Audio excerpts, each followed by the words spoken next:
Muito bem, pessoal. Então tá eu e o Floquinhos aqui para falar hoje sobre a L-citrulina, não é mesmo? Que a citrulina é um aminoácido não essencial, pois o nosso corpo produz. Então já clica no gostei e se inscreva aqui no canal, tudo sobre a citrulina. No nosso organismo, a L-citrulina, lá nos rins, ela é convertida em L-arginina. E aí você vai me perguntar, Leandro, por que eu deveria então usar a citrulina e não usar a arginina diretamente? Bom, depende muito da aplicação. No caso da L-citrulina se convertendo em arginina, nós percebemos através de ensaios clínicos que os níveis de L-arginina ficaram elevados por mais tempo. Então é como se fosse uma arginina de meia-vida longa, para ficar fácil de entender. Dessa forma, quando você administra a L-arginina, normalmente ela dá um pico plasmático. Com a L-citrulina você não tem esse pico e esse processo de conversão deixa os níveis mais estáveis. A questão é, isso para a estética, para as funções é relevante? Infelizmente, ao que tudo indica, não. Porém, quando você fala de um pico, você pode estar falando de dar um efeito diarreico. E esse efeito diarreico, claro, né, a vida na diarreia não pode ter graça nenhuma.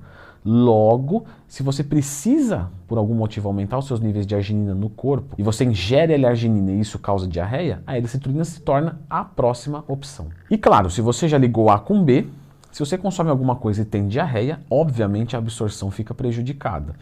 Então, o que a gente observa? Em doses menores de arginina, tranquilo, vai bem. Em doses maiores que causa diarreia, ou eu fraciono isso várias vezes ao dia, ou eu uso a L-citrulina. Posso fazer a combinação de L-citrulina com arginina? Também existe opção e isso nos mostra um nível ainda mais alto, portanto a combinação é bastante interessante. Apesar de não haver evidências científicas do uso da L-citrulina, que ela pode ser usada para outras coisas, para manutenção da saúde, que não é o caso do vídeo, aqui a gente está visando mais a parte esportiva, não existe evidências de que ela melhora o desempenho esportivo. O que nós evidenciamos, então, portanto, é que a observação das pessoas que fazem uso da L-citrulina relatam uma pequena melhora de desempenho, muito questionável por ser também possível de efeito placebo, e também uma melhora da vascularização, da vasodilatação. Esse efeito ele demora muito tempo para que se aconteça. Então, normalmente, que você vai ter que subir o óxido nítrico, e isso não é um processo que em uma semana você vê resultados. Normalmente, está falando de uma suplementação de, no mínimo, 3 a 6 meses, sendo 3, por muitas pessoas, ainda muito pouco. Está falando assim, acima de 6 para começar a conversar. Então, vou usar arginina para daqui 3 meses, vou usar citrulina para daqui 3 meses. Não, a gente está falando de, no mínimo, uma suplementação diária de 6 meses. Como que ocorre esse efeito de vasodilatação, você pode me perguntar. A L-citrulina com arginina, você não precisa usar as duas, tá? Mas eu vou falar das duas porque o desempenho esportivo com as duas, ao que evidenciamos, né, de uma forma empírica, prática, é o que tem de melhor, então a combinação é bacana, ela vai atuar relaxando as células musculares lisas do interior dos vasos. Esse revestimento ele é chamado de endotélio. E esse endotélio, quando tem uma interação com o óxido nítrico, que está vindo através da arginina, que veio através da L-citrulina, o NO atua como uma molécula sinalizadora para o relaxamento desses vasos e aí acontece a vasodilatação. Quando você tem uma parede mais relaxada, o fluxo sanguíneo ocorre melhor e isso é muito bom para a nossa saúde coronária, saúde vascular e, em tese, para desempenho esportivo. Por que em tese?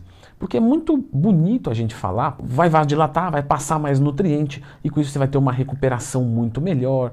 Mas na prática isso, pessoal, o fluxo sanguíneo vai dar as suas voltas da mesma maneira e está um pouco mais vasodilatado. Para uma pessoa que já tem uma vasodilatação normal, não vai fazer passar mais nutriente, recuperar mais rápido, nem nada do tipo. Isso poderia até ser enquadrado como uma fisiologia de boteco, a qual eu já fiz vídeo aqui no canal, e vocês sabem disso. Eu já vi gente comentando, vou tatuar nas costas, lendo Twin mais tema.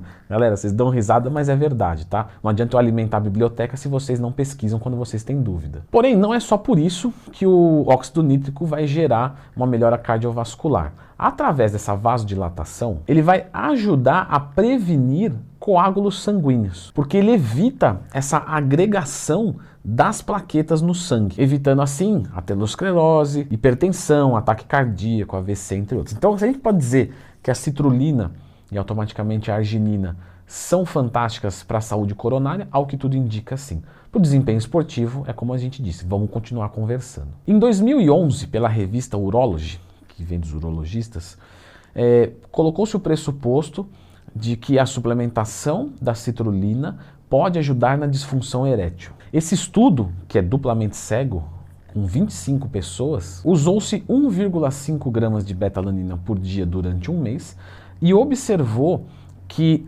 a disfunção erétil, que era classificada como média, se tornou leve. Então houve uma melhora aí também. Já quando falamos do desempenho esportivo dessa vez, o óxido nítrico ele regula o fluxo sanguíneo e o aproveitamento, fornecimento, por sua vez, de oxigênio. Sem falar que também ajuda na captação da glicose, e isso é um fator que nos interessa muito. Sem falar que ele é um aminoácido que interfere no ciclo da ureia, ajudando o nosso corpo a se livrar de metabólitos. Então isso é bem interessante, porque a atividade física gera isso, não tem como. Então as pessoas quando treinam acabam acumulando amônia e a excreção disso é extremamente bem-vinda. Agora, treino 40 minutos, 50 minutos por dia, não sou nenhum atleta, sou saudável. A suplementação com a citrulina poderia interferenciar e aumentar minha longevidade? Agora, vou pegar um Arthur Zanetti, o mestre das argolas, e vou colocar que ele treina 8 horas por dia com intensidade alta. Poxa, para ele vai ser muito mais importante. Quais são as dosagens que eu utilizo da L-citrulina? São dosagens normalmente grandes, de 5 até 20 gramas por dia, para que você veja alguma eficiência de fato. Então é um suplemento que sai muito caro, que não tem uma comprovação científica de que realmente interferencia positivamente na atividade física, porém indicativos nos mostram que sim, relatos de pessoas indicam que sim, mas mesmo assim ainda é questionável pelo ponto de vista da ciência mesmo. Portanto, a minha recomendação, e agora pessoal, vamos desligar as câmeras, mantendo a câmera ligada é ótimo, mas o que eu quero dizer é, sem falar de cunho científico, eu não suplementaria com L-citrulina, a menos que eu realmente tivesse um orçamento mais gordinho. Eu nem sei porque eu apontei para cá, né? Não me encontro nessa situação. Agora você vai se perguntar assim, Leandro, e a arginina? Me fala dela, porque de repente, será que compensa financeiramente? Porque a arginina pode ser mais barato, será que a dosagem, já que a conversão tem uma perda? Então assim, tudo sobre a arginina, vasodilatação, e você vai entender qual compensa mais, ou se compensa combinar, claro.